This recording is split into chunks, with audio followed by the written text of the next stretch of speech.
Yo, yo, yo! Nandito na naman tayo mga kapaps. So, eto ngayon tayo. Nandito tayo ngayon sa bahay ng pinsan ko.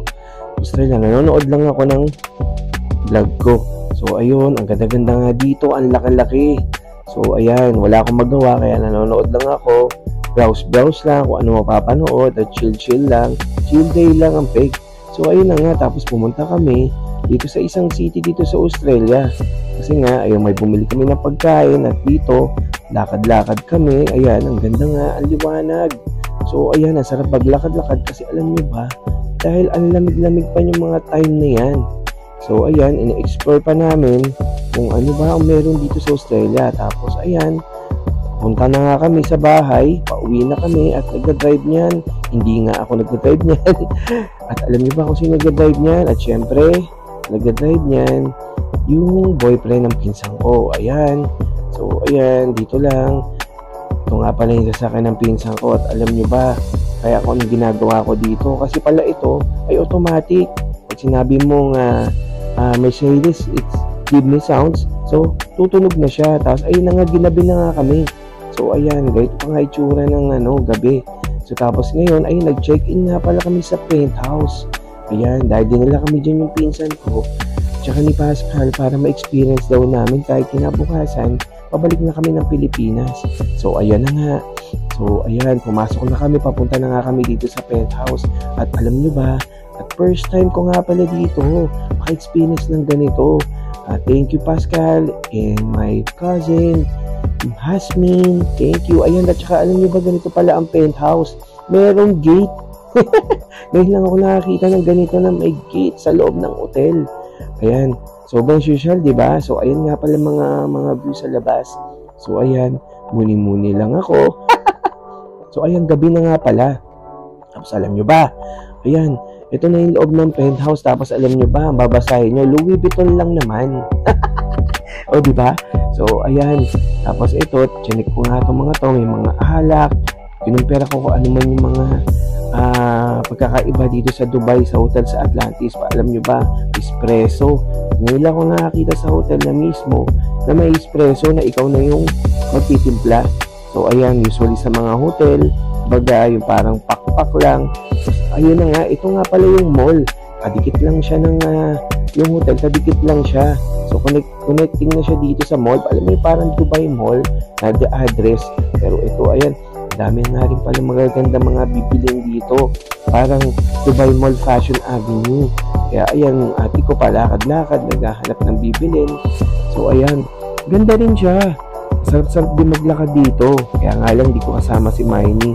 Tapos ayan, yung daanan namin na shop. Ayan o, yung favorite ko. Ayan o, Supremo. Pero medyo kamahalan nga lang. So wala tayong budget. Kaya tingin-tingin lang muna. Ayan o, Supreme. Tingin ako nga pa ng presyo. Wow! Ang mahal. Pero ayan, umaga na nga dito sa hotel at ayan, tinignan ko kung ano mga view dito. Ayan, ang linis. Diba?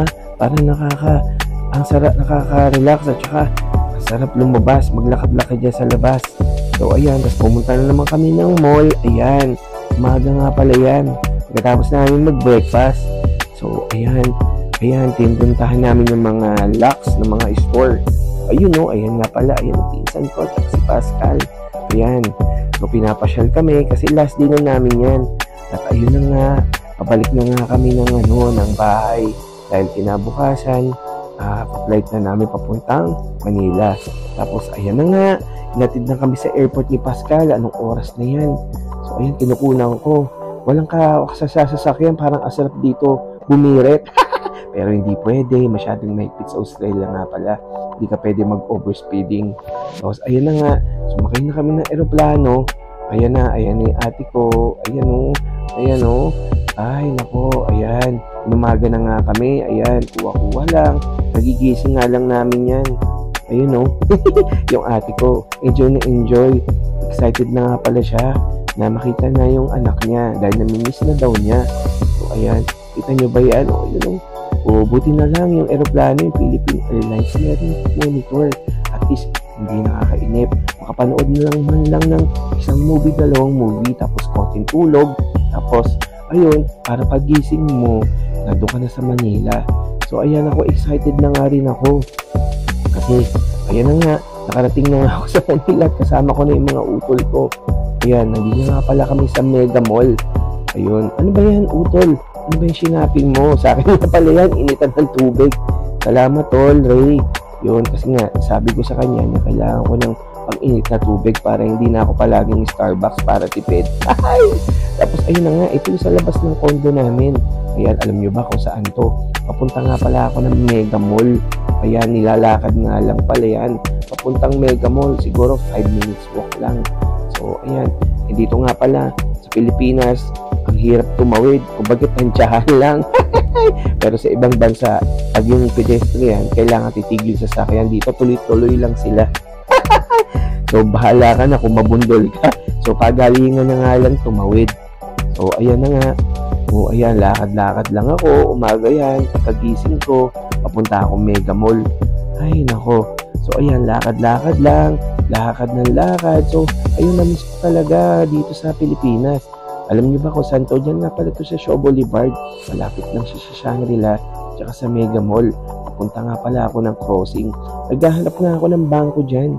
Kasi nga, mag-withdraw ako dahil wala na akong cash. Pero ayun na nga, ginabi na nga ako. Ayat at sinubukan ko sumakay ng jeep. Ayan oh. So ayun nga. So alam niyo ba tong jeep na to? Ang tagal ko na hindi sumakay ng jeep.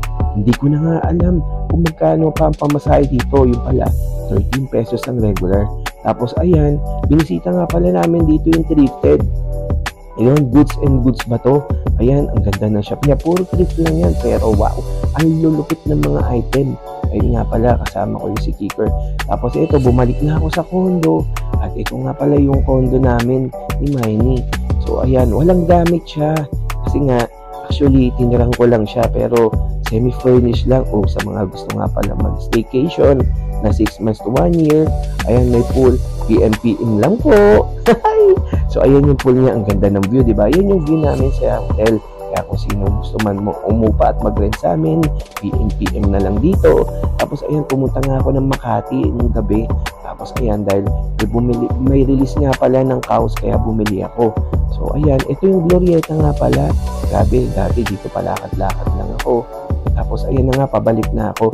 At ayan, sa condo. Tapos ayan, tapat mo lang yung mukha mo. Ayan, o, diba? Tapos bubukas na yung pintuan dyan. So, ayan, kinabukasan nga, ayan, dahil pumunta ako ng Makati uli, sumakay lang ako ng MRT. Ay, hindi pala ako papunta ng yan, na Makati, mali. Papunta nga pala ako dyan, doon sa tita ni Anshel. So, ayan, nag-MRT lang ako.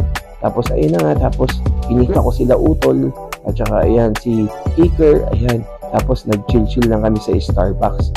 Ayan, diba kasi mahilig kami mag-chill. Sana pakapi-kapi na lang. Ganyan, sana yumaman na lang ako. Yumaman na lang tayong lahat para at least pakapi-kapi na lang. Ayun nga pala si Cholo. Ay, ang laki mo na, Cholo. Tapos ayun na nga, pauwi na nga kami. Tapos ayun, nag-MRT na lang ako. Pauwi, pabalik ng condo. Ayun, alam mo ba, grabe. Ngayon ko na-miss ko na talaga sumakay ng MRT, pero alam nyo ba, parang andali, diba? Parang mas gugustuhin ko pa talagang mag-MRT kasi mag-drive. Kasi nga, sobrang traffic talaga sa Manila. Yan talaga, sobrang mauubos yung oras mo.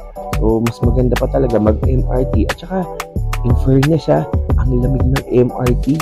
So, hindi ganun kasikip, diba? Parang, grabe. Sa Dubai kasi pag sumakay ka ng parang metro nila, hindi naman sa pag-aano, napakabaho, hindi ka makahinga. Pero sa Pilipinas, grabe, parang fresh, ang sarap, para ka nasa ibang bansa din. Tapos ayun na nga, pumunta kami ng BGC. Ayan, ano bang ginawa namin dyan sa BGC? Wala, pasyal lang, diba? Ang ganda ng BGC, parang Singapore siya, na parang Japan. So ayan, palakad-lakad lang kami, tatawid-tawid lang kami dyan. O ayan ina-explore ko lang, diba? So, bawal ka nga pala tumawid dyan pag hindi pa nag-green light. So, ayan. Ay, naku, ang haba-haba na ng pinagsasabi ko. Tapos, ayan nga pala, kasama ko yung mga sister ko, tsaka yung asawa niya, tsaka the kids. So, ayun, ayun, ang tagal naman ng, stoplight. So, actually, kakain pa lang kami niyan. So, hanap kami ng mga kainan. Aliputan ko na kung saan kami kumain. Alam ko na. Saan nga pala yun? Texas Roadhouse, hindi. Chili's, yun nga pala. Pero alam mo ang sarap pala ng Chili's sa Pilipinas. Grabe, sobrang sarap. So ayan, kakuntuhan ko yung si Peter. Kababata ko yan, na-miss ko yan. Tapos ayan na nga, pumunta nga pala kami dito, yung sa tita ko. Ayan o. Katapos ayun na nga, last day na namin. So ayan, pumunta nga pala kami yung sa may tropa namin na thrifted goods and goods. Ayan o, ang dami. Chinik ko kung ano yung mga available na mga item nila. At ang gaganda. So ayun, hanggang sa muli, hanggang dito na lang.